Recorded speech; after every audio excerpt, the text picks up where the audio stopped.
Today's forecast, 81 degrees under cloudy skies. Perfect conditions for a podcast. Good afternoon, everyone. My name is Alex, and welcome to yet another edition of Beyond the Books, where we go deep into the backgrounds and stories of our future healthcare heroes. And today, I'm very excited to have this guest.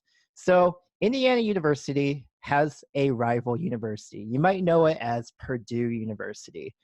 And even though our next guest is from Purdue University, we still love them all once and the same. Please give a round of sound for our next guest, Jack Townsend. Jack, how are you? What's going on? I am a Boilermaker. I did not know that intro was coming, but I've got my Purdue cup right here for you. I'll allow it. It's fine. I'll totally allow it. All right, Jack. So we have one mission today. Our mission is to prove that Jack Townsend is more than just a medical student. How does that sound? That sounds good. Hopefully that's true. All right, so let's go into it. So my first question, so I know you were a business student during your years at Purdue University. And a consequence of that, lucky for me, is that your resume that you used to work on a while ago is actually posted online. And yeah, I've been trying to take it down. Yes, and something interesting that I found on that resume was your days when you worked at Kern Brothers Shoes back in 2010 to 2013. And these are your words, not mine. But one of the things you got to do is that you, quote, sold products ranging from men's dress shoes to women's handbags. So, Jack, I won't make you go into the handbag part of it.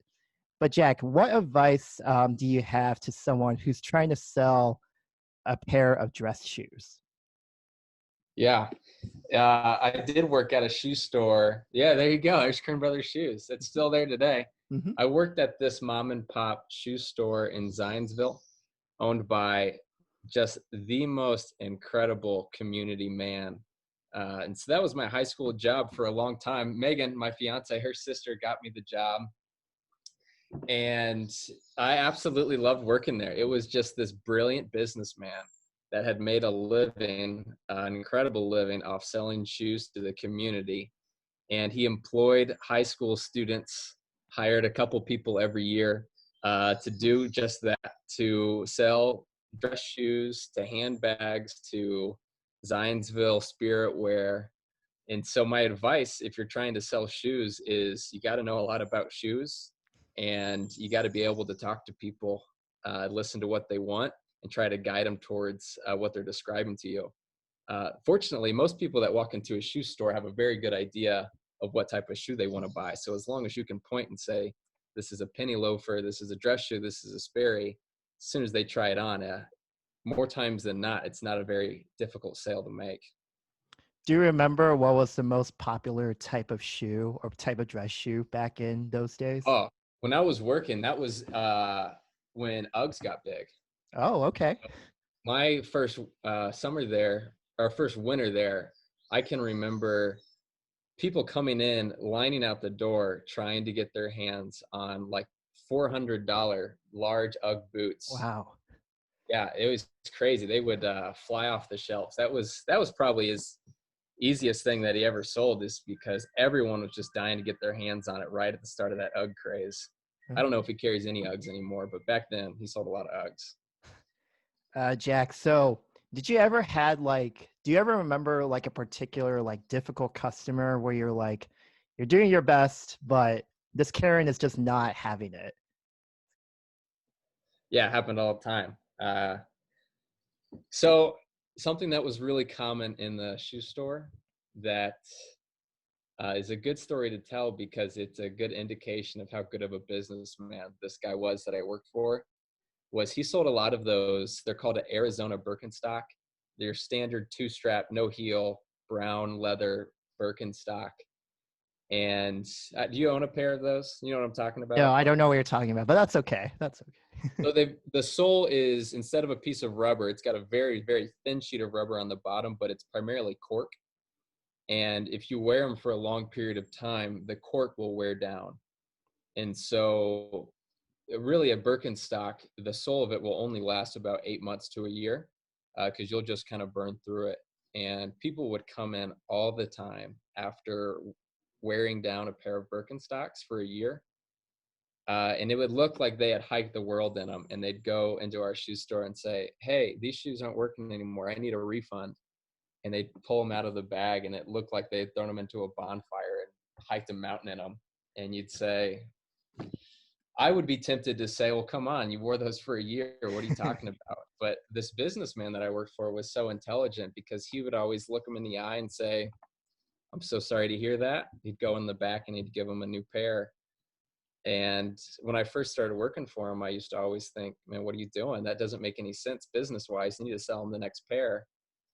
But when he would do something like that, everyone else in the store would kind of turn their head and look at him. I'd go home, I'd tell my parents about it, and they'd say, "Wow, what a good man, what a good, honest worker. I'll go buy my next pair of shoes from him." But people all the time would bring in shoes that they had worn to a tread and said, "Hey, something's wrong with these. I need a new pair." All right, Jack. So selling shoes was not the only thing that you did during your high school years. Which one was a harder job for you? Being the president of Chinese club or being the president of co-ed choir? I don't know if either one were very difficult. Both were a lot of fun. I can't sing and I can't speak Chinese. So don't know how I ended up in either one of those roles. The Chinese club, our school started bringing in a couple Chinese teachers the last couple years I was there. And I wasn't very good at Spanish either. And so I got all my friends to go take Chinese together, and it was a blast, because it was a very difficult language to learn, but the teacher was very kind and forgiving. And so we just had fun. The choir was also an incredible opportunity. I know you went to Carmel, didn't you? Yes. You know how Carmel, and Zionsville's the same, has these very prestigious high-level show choirs. Mm-hmm. Zionsville made a choir for the kids that would have never fit in there because their talent level was too low, and that was the choir that I was in. The choir where, if you didn't really have people that would probably want to listen, those were the type of choirs that I was in, and that was a good time. Yeah, unfortunately, I tried so hard to find any video, any audio clip of Jack singing, but unfortunately, couldn't find any. So Yeah, because we weren't one of those fancy choirs, our concerts were brief and rare. yeah, but you sang just because you love singing, right? I think I enjoyed the free period, and I liked the teacher that. There we go. Yeah, I think it was less about the singing, more about it beats taking another calculus class or something like that. That's very fair. A bigger passion, though. Oh, sorry. Go ahead. Sorry. No, I was saying I was a lazy high school student, so taking a fun choir class sounded better to me than physics or calculus or something like that. Gotcha. But there is one passion in high school that I really doubt you were lazy about, because you even participated in this before high school days, and it is the great sport of soccer. Jack, what do you remember about? So, how did you first fall into soccer? Because you're an avid fan now, and you were loving it when you were a kid as well. Yeah, it was one of those sports that my dad got me playing when I was young. And so when I was, 3 or 4, and they had the little pee-wee games, that was something I was doing. Oh, there you go. Yeah, that's our coach, Vic Baker. Oh man, where did you find this? This is incredible. Can't reveal my sources. It might be the guy next to you. It might be. I think I see Jay Wheeler. Yeah, Jay and I played together for a long time. Yeah. So it was just a sport that I started playing when I was a kid, and absolutely loved it. A lot of those guys in that picture, I was just incredible friends throughout, high school and grade school. So I loved the game then. I wasn't very good at that, to be honest with you. My brother was very good, and so I always enjoyed playing with him. But yeah, now just a big fan. I don't play hard. I can't remember the last time I played 11 on 11, but love the sport, and I think I'll always be a big fan. And I heard, I'm not sure if it's with this team or with the high school team, but you guys did a lot of pranks during your time on the soccer team. I heard you guys were either knocking on doors of hotel rooms or exploring old buildings. What do you remember about those times? I remember very vividly one of these guys in the picture, I'm not going to mention who, his classic hotel prank was, and this is mean, do not encourage this if anybody is paying attention to this.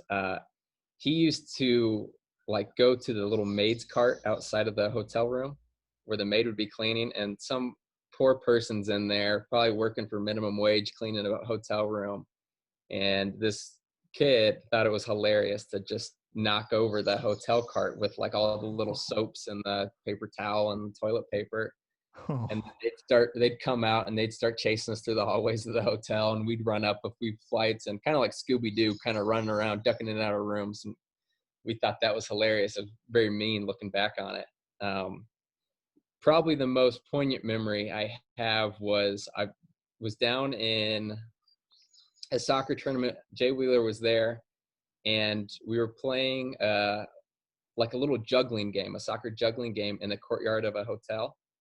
And I don't know if you've ever played it, but it's this game where you juggle it around a few times. I think you need to get to 3 or 5, something like that. Once you reach that number, you catch it, and then you turn and you try to pelt somebody with it. Yes, So I know what game you're talking about. Yeah, the yeah, ball yeah. goes up, you catch it, you try to turn and hit somebody. And my brother was there, and you get the 3 or 5 juggles, the ball goes up, my brother catches it, and obviously he was much older than the rest of us. So the only person on the team that he's going to really hurl a ball at would be me. And so I start running for dear life. I turn quickly to the left to try to get away from him. Did not realize that there's a light pole just to my left. And so I'm turning like this to run away, and just run face first into a pole, broke my nose. Oh no. In front of all the parents that were sitting around us telling us to stop playing that game in the middle of there. I turned, broke my nose, and I just lay there. And my parents, we drove to the soccer tournament. They bought me a hotel room so we could play. And I didn't play in a single game because I broke my nose on the first night. Wow. I wonder how that's got to be typed up on the injury report. Stupid kid. Broken nose. Stupid kid, yeah.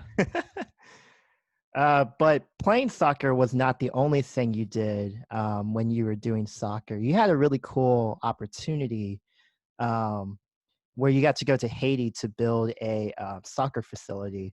What do you remember? What can you tell me about that? Yeah, there was a guy in Zionsville that used to organize trips and fundraisers to kind of send kids down, and he would raise money out of Zionsville to fund the different projects. Yikes. You look very happy in this picture, Jack. I think someone was messing with me back there, if I Got you. remember. Yeah. So yeah, we'd go to Haiti. That guy on the far right, Mr. Poindexter, used to raise some money, and we'd go down there and we built a soccer field for him once that ended up being irrigated. It was a really cool thing. I don't know if you've ever been to Haiti, but there's not a lot of grass floating around. So it was kind of cool to give them grass. And we also built a house. I went back there my sophomore or junior year of college, and we built a house. It's crazy. It's a very, very poor. I mean, the poorest area I've ever seen in my life. People living in these homes they build out of like the surrounding dirt. And every time there's a big rain in this village, all the homes come washing away, and people are literally just sitting on a pile of dirt when they're trying to go to bed at night. So I remember that very vividly, and was definitely very impactful trips for me growing up to see the poverty that you never experienced in the United States. So when you went on a trip like this, because they say that like soccer is like almost like a universal language of some sort, what did going on this trip make you appreciate about not only just soccer, but just about because how old were you? You're 2013, so you were I probably was a senior. Yeah, I would have been yeah, so 17 or 18. 17, yeah. And you kind of touched on it already, but what kind of impact did this trip leave on you, whether it's soccer or whether it's about your worldview or anything like that? Yeah, certainly a tremendous impact on my worldview at that age was, you growing up in Zionsville, Carmel, you hear all the time, oh, you're very fortunate to live in this bubble. And I'm not sure I really understood that until I could get out of the bubble to see the opportunities that were given to the people that grew up in a place like Haiti just were nowhere near or could never be near, the opportunities that you or I might have grown up with. And so I think that changed my view from just a young kid feeling lucky to be in Indiana to realizing just how incredibly fortunate I was growing up to live in a place where if I wanted to go to med school, all that meant was I just need to study. And if you want to go to med school and you grow up in Haiti, I mean, good luck. Good luck. If you could even find a school that would take you in and what the training level would be like. So I think from that point on, I always felt extremely fortunate to grow up in the house I did, in the town I did, around the people that I did. And so, yeah, I think that has definitely led me to feel very fortunate in the life I've been born into. So, Jack, you mentioned that you're now more of a fan rather than a player. And a really cool saying that you got to see is, and we'll touch this more on this a little bit later, but you went on a trip to Europe, I think in 2018, and you actually had a chance to see Barcelona's team in action. What was that like? You've done your homework, John. I did. Yeah, we got to go see Barcelona. Yeah, that's it. Camp Nou, really cool stadium. I remember that being a night. I was there with Megan's whole family and their significant others. I've been dating Megan for 10 years, so I'm really, really close with her family and their other husbands and boyfriends. I guess they're all husbands now. Just an absolute ball. It was so fun. It was Iniesta's last game, and the whole place was singing his praises the whole night. So it was very cool to be there that night. I believe Messi scored the opening goal. Everybody's dream come true. You get to go see him play. Yeah, it was incredible. Is Barcelona your team, or do you have another team that you support? I mainly follow Liverpool. Oh, okay. I really only pay close attention to the Premier League. Not so much, the Spanish leagues, but I definitely pay more attention to Liverpool. But that was just, even being a Liverpool fan, getting to see Camp Nou is an alternative experience. And I bet you're just begging for Premier League to start up again real soon, aren't you? I'm in for any sports. I just watched Peyton and Tom play 18 holes of golf. I don't know if you watched that, but if I can watch two quarterbacks play 18 holes of golf, I'll watch anything. Because Liverpool, like, it's been a while. If I have my facts right, it's been a while since they've won the whole thing, right? But now they're Yeah, I couldn't know exactly. I think it's been a very long time since they've won the Premier League. Now, they just had a Champions League win, but currently they're sitting at the top of the table so far above that there would be, I think, unless worst case scenario, they're pretty much uncatchable. So I don't know if they're planning on replaying or playing out the rest of the season. I haven't seen any of those dates, but I think as of right now, they'd give them the title. Yeah, I think they're trying to restart either middle or end of June is what I read last. That'd be great. Unfortunately, we're going to start in the hospitals on June 29th. So this is the month where I watch. That's true. But hey, maybe a time away form will be acceptable for the last. Yeah. All right, Jack. Enough high school stuff. Let's go into more of the later Purdue days. So let's stop sharing this. So you went to Purdue University starting in 2013, and I think what a lot of our classmates didn't know is that you didn't actually have a quote unquote medical undergrad major. You actually majored in, is it management and finance, I think? Yeah. Yes. So you Craner management or something like that? That's right. Craner School of Management. Right. But it's interesting because, like, I think that's your senior year. You actually did. Oh, I don't remember where you went, but you went to another kind of a more medical service trip where you got to see some surgeries. So it tells me that you were maybe interested in medicine then, but then you go to Purdue and now you major in business. What led you to try your hand at business during Purdue? End up going to Purdue. What led me there? Oh no, like business major. Business. Yeah. So a lot of it would be, what we were just talking about would be my experience working at that shoe store for that role model that I spent so much time with. Definitely saw the life that he was able to provide and the enjoyment he got out of his work. And so I think that was primarily attracted me to business. I did get to go on that trip to Valladolid, Mexico, small, with one of my dad's friends who was anesthesiologist. And yeah, that is another picture stuck on the Cranert website that I'm afraid is going to be there forever. Yeah, I'll tell you, like, background, like, Craner really saved my research tremendously. It's funny is you can't find that through their website. Like if you go searching through the Cranert website, those pictures and the stupid 17-year-old Jack resume is not on the website, but you Google it, oh, you bet your butt it's the first thing popping up, which is so frustrating for me. Someday I'm going to be applying for a real job and they'll see my high school experiences out there. Yeah, I really liked the guy I worked for at the shoe store. Still a good friend. And that's what led me going down the business route. Right. You were talking about a Mexico trip though before. Yeah. Yeah. So this was very not planned, spontaneous trip for me.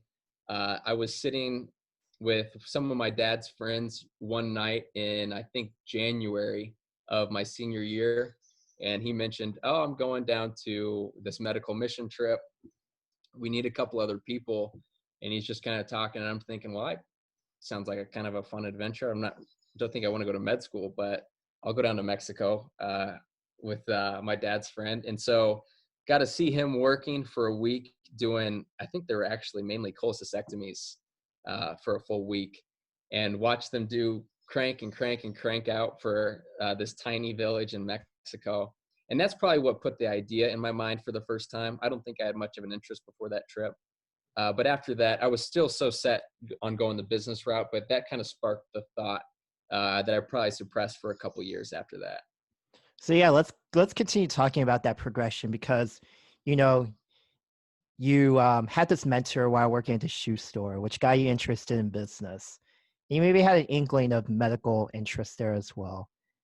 And then you go through undergrad, you stay all 4 years, you get a degree in management and finance, and you switch back to medicine. So how did that reverse switch go about? Yeah, it was kind of funny. I think I decided after my sophomore year that I wanted to apply to go to med school going into the sophomore year. And so I can remember going and meeting with one of those advisors and saying, hey, I'm a business student. I want to go to med school. What classes do I need to take to make that happen? And I remember very vividly sitting in this guy's office, and he said, it's not possible. Med schools don't look at business majors. So you'd have to switch your major and have to go another 4 years at Purdue. And I think in that moment, I walked out thinking, well, how badly do I want to go to med school? I'm not sure that's going to work for me. I don't know if I want to go 6 years into undergrad. Fortunately, he wasn't the only person I talked to. Called a couple other people and quickly realized, I called the IU med school and asked them about it.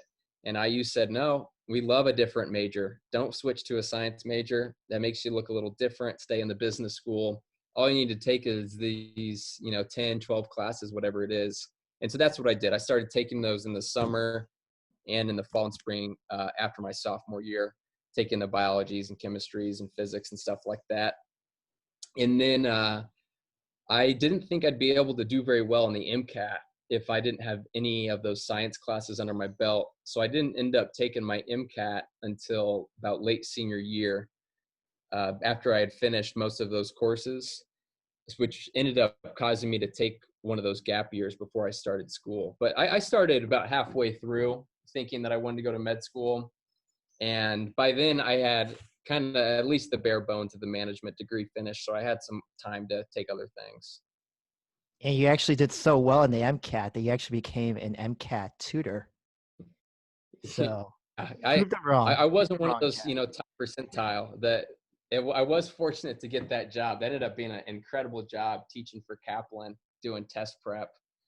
Was around so many high achieving but very stressed out students, trying to help them get into school. That was a good gig, going to different universities, teaching those classes.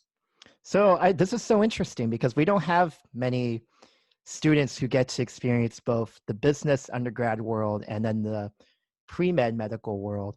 Did you notice kind of a different vibe between those two environments, or not really? Absolutely. The science classes, everyone's trying to go to grad school, right? They want to be a vet, they want to be a nurse, they want to be a doctor. And so the full focus in the science classes are, I want to be the person that gets the A. And so people are a little bit more competitive. People are a little more cutthroat in those classes. There were a lot of Purdue engineers that were very bright people in those classes.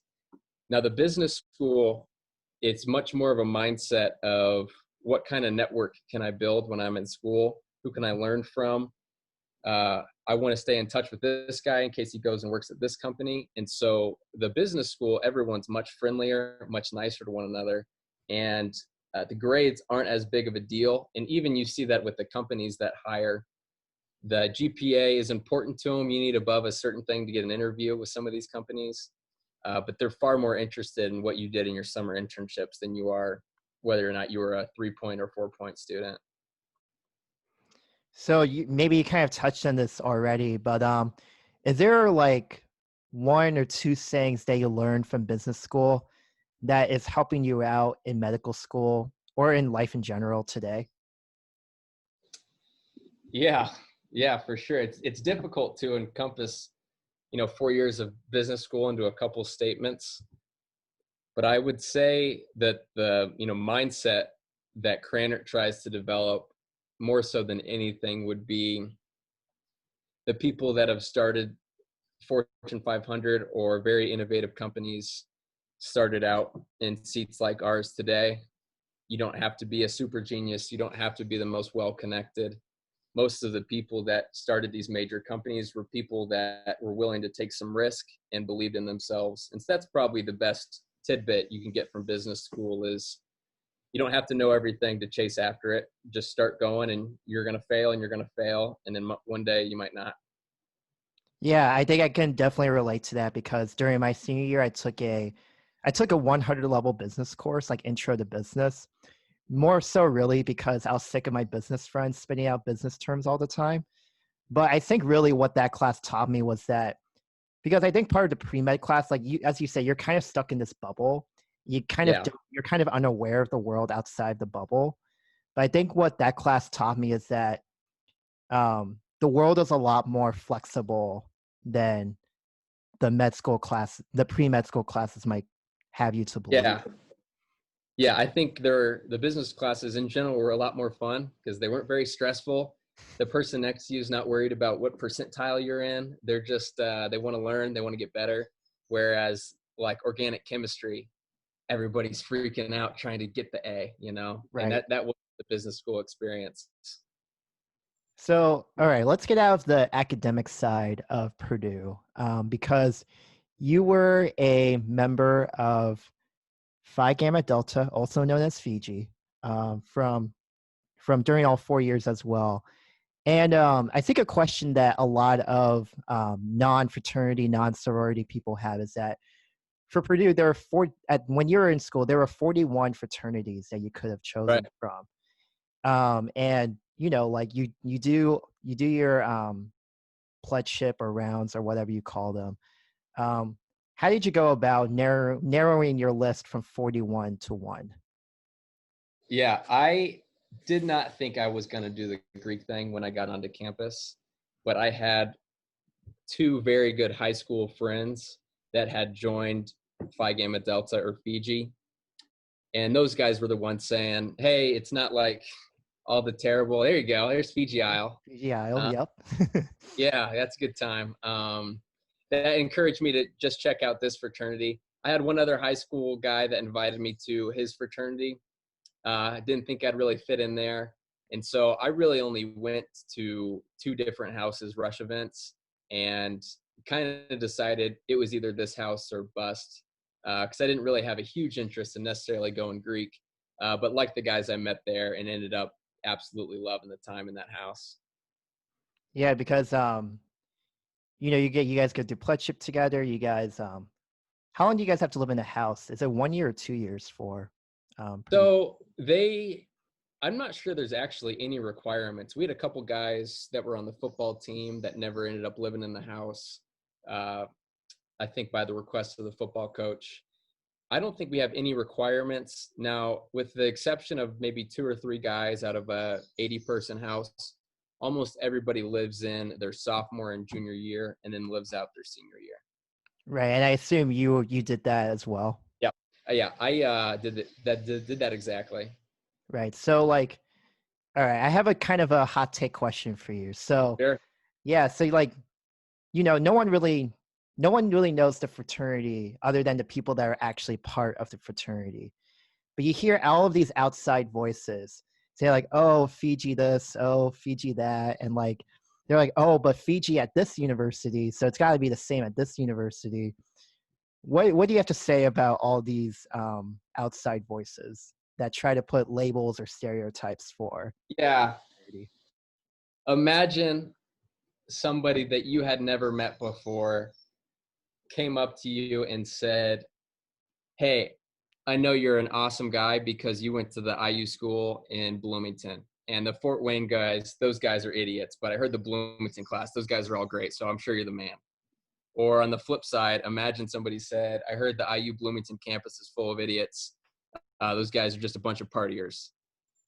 That would, in return, I'm assuming you'd respond and saying, you don't know me.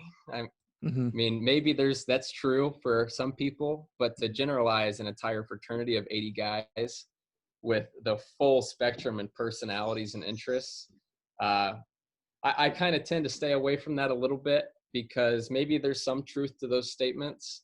But in general, to generalize a group of 80 people as a whole is very, very difficult to do accurately. Or generalize all 41 fraternities in general, I would say. Yeah. Yeah. And it tends to be the most polarizing stories that people hold on to. Mm-hmm. And there's a long history of unfortunate things that have happened in fraternities that a lot of people have their perception shaped by. And some of that's probably justified, some unfortunate things that have happened in, pledgeship. But for the most part, I think I was hanging out with guys just like people that didn't live in a fraternity. There might have just been more of us in a smaller area, really.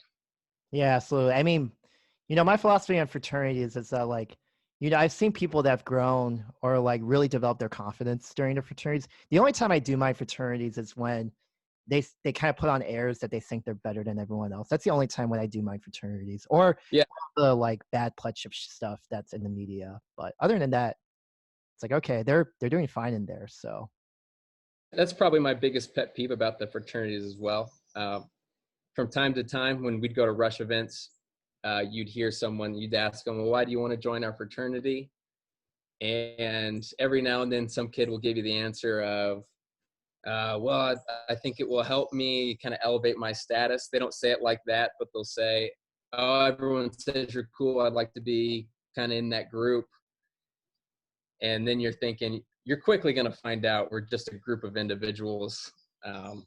If you're doing this for a status thing, we're probably not going to enjoy hanging out with you as much. that's very fair. And actually, this made me think of a question that's not on my list. But what was the most try hard, like just over the top, ridiculous, like applicant? I don't know if applicant's the right word, but like someone who wanted to try getting fraternity that Rushy. was just, yeah, rushy. Thank you, rushy. Yeah. Yeah, there's a guy or two that comes into mind. Uh-huh. I don't want to rag on anybody individual, but That's from fair. time to Yeah. time, someone would come and start. You'd ask them, why you want to join, start hanging out with them, and they'd start describing that they wanted to be a part of maybe like what were those movies in like the early 2000s that had a bunch of like American Pie or Van Wilder movies? Mm-hmm. It's like, oh, that's what I'm looking for. I want to be surrounded by, and I want to be drinking as much as I can. From time to time, that would pop up a little bit, Got you. which always gave everybody a good laugh. I mean, it's fun. Yeah, because it's more than that. It's not just what the movies show. Um, Yeah. so something you got to do while being a part of Phi Gamma Delta, also known as Fiji, is that you got to be a scholarship chair, which meant, and so one of the things you got to do was have like the newer members meet with the older members in each major. But the curiosity I have with that is that, like, let's be real, like no one wants to hear from a peer that, like, are you getting your grades up? Are you doing well in classes? Those kind of things. But like part of your job is to make sure that the fraternity's GPA is not in the garbage. So how did you kind of play that balance of like being responsible, but like not coming off as like strict or anything like overly strict or anything like that? Yeah. So to be honest with you, and maybe this wasn't the right way to look about it, I didn't truly care too much about our fraternity's GPA average so that we could be on the ranking list. Mm-hmm. I was far more concerned with the handful of guys that are new incoming pledges, and we're asking them to be at the house all day, all night, doing things they don't want to do. And from time to time, that would end up flunking a kid out of school. Mm-hmm. So I was far more concerned with trying to find those kids halfway through the semester and say, hey, this isn't working. I'm not sure this guy's going to make it. Maybe we should let him study tonight as opposed to making him come over and clean our bathroom. And so I wasn't worried about, kind of monitoring everybody. If I saw their grades and they had a 3.0 or above, I'd probably forget about them, to be honest with you. Mm-hmm. But from time to time, you'd look at some kids' Canvas, or I forget what you guys used at IU, Blackboard, whatever, and they had failed like 9 straight exams. And those would be the guys I think I spent time with saying, hey, the fraternity's never going to happen if you get kicked out of Purdue. So you need to stop worrying about taking care of us if you're going to get kicked out of college. So that's really how I spent my time as the scholarship chair. Gotcha. Yeah, kind of looking out for those who are struggling a bit rather than like really worrying too much about everyone else. And unfortunately, from time to time, I don't think there was any the semester I was around doing that, but we've had guys that did a 0.00 Oh, their wow. first year, and it is hard to recover from a 0.0. Absolutely. Yeah. All right, Jack. One more thing about Purdue. I do know that you are a big Purdue basketball and football fan. We won't talk too much about football because I think during your entire time there, you were stuck in I think, what was his name? Hartzell or something like that? Yeah. Yeah, and we won't go into that because it was a rough few years for Purdue football. But let's talk about basketball because that's a lot better. Mackey Arena is obviously the basketball arena of sports. I'm not sure how it measures up to Assembly Hall, but that's a debate for another day. What memories do you have of watching games in Mackey? Like, is there one memory that just sticks out to you in particular? A lot of them. A lot of good memories come to mind. I went to almost probably every basketball game when I was there. And growing up, all of my aunts and uncles and grandparents went to Purdue. And so when I was a kid, I went to all sorts of basketball and football games. But I can just remember like the happiest days of, it's a Wednesday night and there's 25 guys in my fraternity that want to go to the game, and we'll get together and hang out for an hour, 2 hours before the game, and I'll walk over, and it's general seating. I think IU has some general, but some assigned seats. But we got to all sit together, and the teams were pretty good. We weren't great, but just loved going there. And I've liked our coach for a long time. Our team's been decent for a long time. They were just fun. Did you guys ever like because I'm not familiar with the traditions of Purdue basketball. So like, Yeah. Was there ever a time when you like lined up super early or Yeah. like dressed in costume or anything? That No. one special game, right? I wasn't great about that. I was never good at, getting the best seats or, dressing up, mainly because I knew I was going to have to wait to get 23 other guys out the door before I could get in line. So I was always like the last one sitting at the very top. But that was okay because I was with my friends. The most poignant memory is not actually in Mackey, but I had 2 friends, good high school friends, that went down to IU. Mm-hmm. And we kind of made this little pact that every IU Purdue game in Mackey, I'd text around and get tickets for them to come up. And every game in Assembly Hall, they'd get tickets for me and another guy, and we'd come down and watch it with them. And I remember a John Octius dunk in Assembly Hall. I can't remember who he jumped over, but it was the year after IU had just this incredible team with Cody Zeller and Victor Oladipo that unfortunately, fell short in the Sweet 16. I think the year after that was not the brightest season No, for IU. no, it wasn't. And so we got to be down there, and we were like on that second row in Bloomington, and John Octius just slammed it down on the Hoosiers, and we ended up winning that game. And I didn't wear my Boiler stuff. I wasn't antagonistic. I wasn't cheering. Mm-hmm. I kind of play a low profile, Okay. but just loved it. Just loved going down to Assembly Hall and beating them there.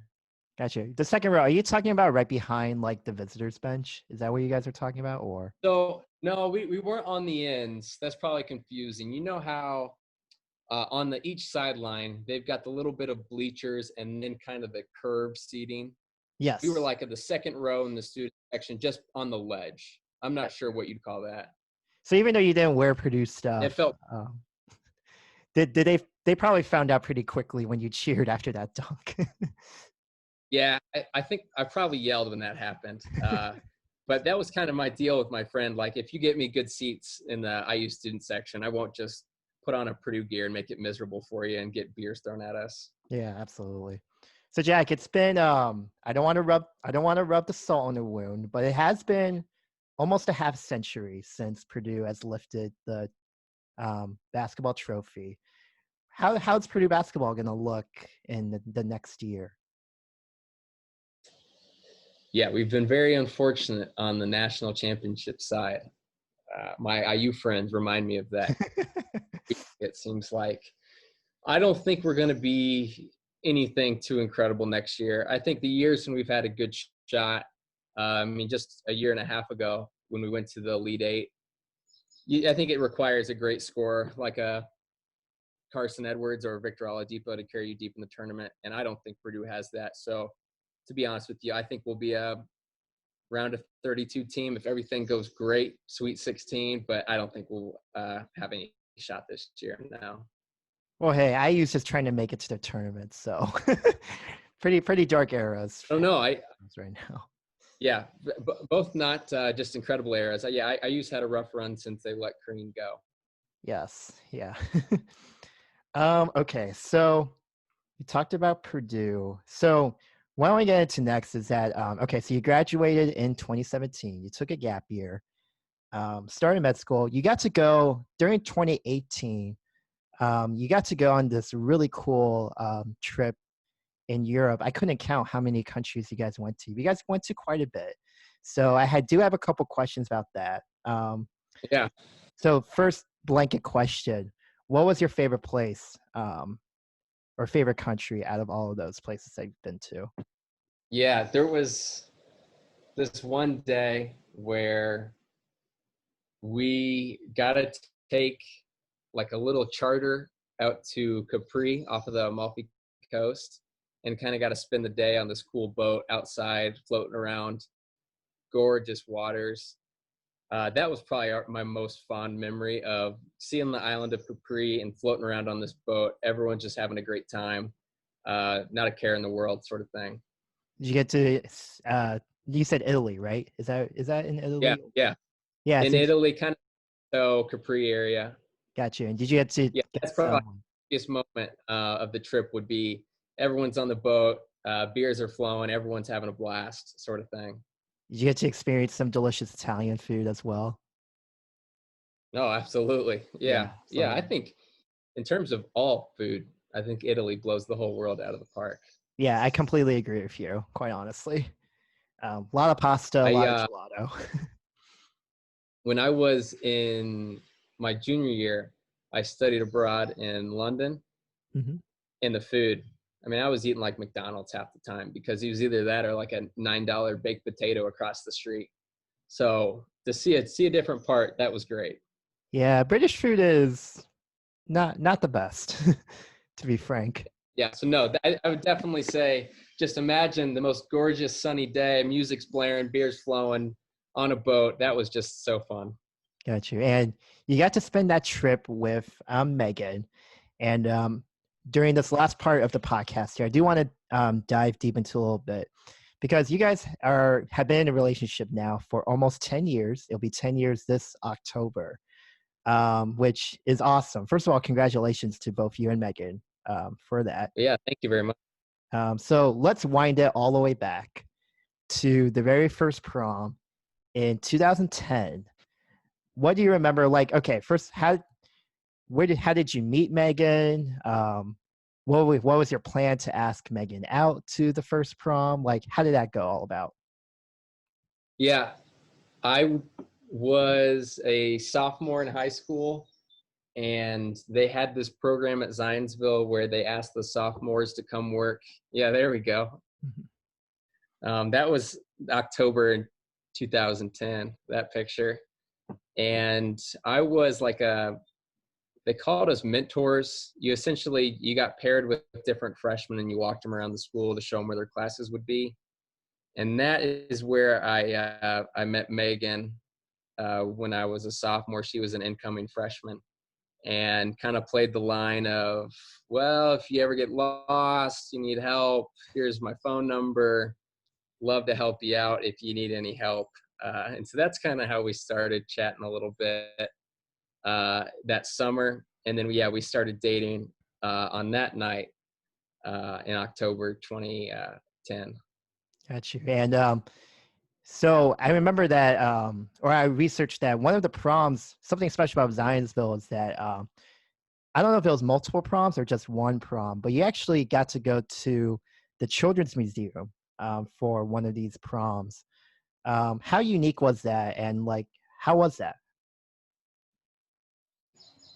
Yeah, it was fun. I don't remember a ton about them, to be honest with you, but I just remember they did get sweet venues. We went there and we went to the Union Station downtown one year.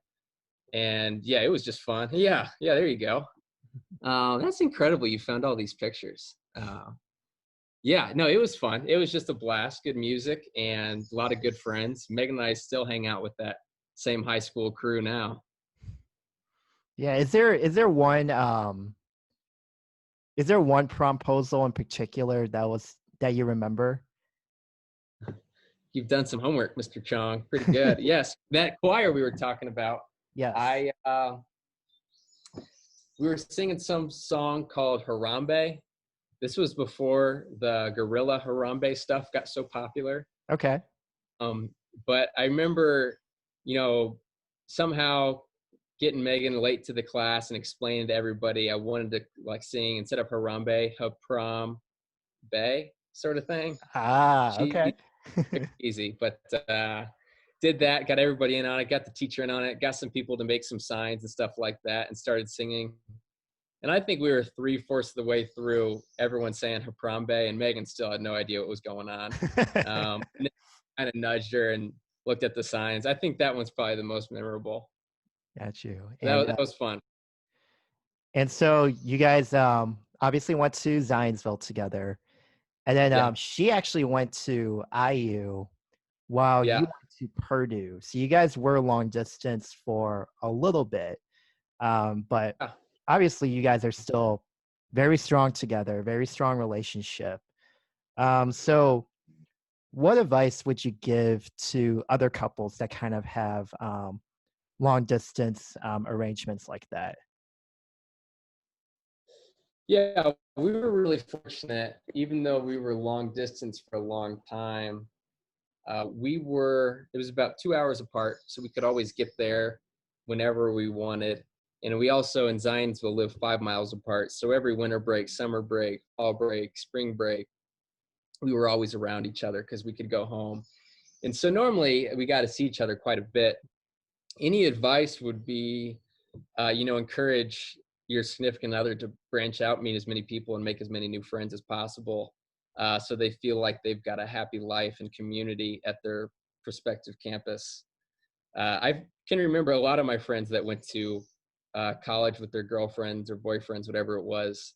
The early troubles were trying to hold on to the high school picture of their lives moving on, which, as you know, doesn't really work. Mhm. So I'd say, let them go have fun, meet new friends, enjoy it. And if it's meant to be, it's meant to be. Right, because there's definitely a trust. There's like definitely a trust that has to be built for that as well. Yeah, yeah. And fortunately, we'd been dating long enough before we went, 3, 4 years at that point in time. It wasn't brand new. So we knew each other pretty well. So I don't think she was ever too worried about, me joining a fraternity, and she eventually joined a sorority. So that was never a huge issue for us, fortunately. Awesome, and this culminates all the way to this past winter, when you finally popped the question, asked would you get married, and got engaged. Um, so tell us the whole story. Like, you did this at somewhere called Newfields, at this Yeah. Christmas display. Um, First of all, like, how far in advance did you know that, like, okay, it's gonna be Newfields and it's gonna be during winter break? I think I knew for a long time when I wanted to do it, because we both have some older siblings. Yeah, that's the moment. Mhm. Um, we both have some older siblings that had just gotten married in the past few years. I think Megan's family had 3 weddings in the past 3 years, and my brother just got married, 18 months, 2 years ago. And so we were kind of waiting for her siblings to kind of get married and do their thing and not steal any of their thunder. And so the way I came on that date would be right after her older sister and new husband got back from their honeymoon. And so then it was finally, the other siblings had passed, our time to shine. And so they got back, I think, literally that morning, in their honeymoon. I didn't waste another day. And I proposed that night. And she, I don't know how well you know Megan, but her favorite holiday, her favorite thing in the world is Christmas. Her whole family, they do it really big. Everyone comes into town. My family's the same way. She loves all things Christmas and had been begging me to go to this light show for like 8 years. And it had never sounded super appealing to me personally. But I knew that'd be a moment that she thought was special, that she'd be excited about. And so kind of talked it over with a couple friends that we went with that night that were very helpful and planned, this is where you should do it. My sister went the week before and picked out the spot. This would be the most secluded, but maybe still pretty area. And texted a whole bunch of our high school and college friends, sorority, fraternity brothers, stuff like that, and snuck them all into my parents' house in Zionsville. And then popped the question. That went well. And then said, let's go back. I've got my parents and your parents at my house that will celebrate, for a toast sort of thing. And kind of walked in and all of her friends were there, sort of thing, surprised, and had a fun night. So yeah, it was an incredible night. Very exciting. My heart was beating the whole time. I was sweating through my coat. Good time all around. Did she had any idea, or did she had no idea? You know, Unfortunately, I blew it a little bit. Oh, what happened?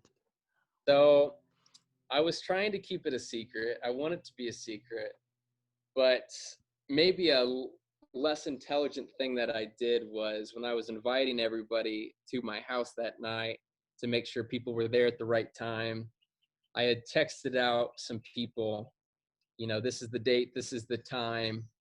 Megan happened to be on a trip that I was not on, and her phone broke. Ah, okay. So he goes to text me from a different cell phone to say, "Hey, I think Happy Thanksgiving. Just to let you know, my phone died. I'll call you in a few days when we get back." And when she pulled up on a different phone, Jack Townsend, that Sure. phone text on it that said, "I'm planning on December 19th uh, or December 20th, I think it was, and this is the time." And so she never told me that she had looked at that text message. She kept it a secret and acted surprised. But I think I knew about an hour before I proposed that she knew something was up, because she was looking at me a little funny. Hey, but that's still a really sweet story as well. Yeah, So, unfortunate the surprise didn't work out, but I probably should have called everybody and shouldn't have texted everybody. well, hey, you didn't know that was gonna happen, so Yeah, and it right. all worked out at the end, so that's okay. That worked out great. It was a great night. A lot of fun memories. Yeah. So again, congratulations to you and Megan, because that's awesome. Yeah, thank you very much. Of course.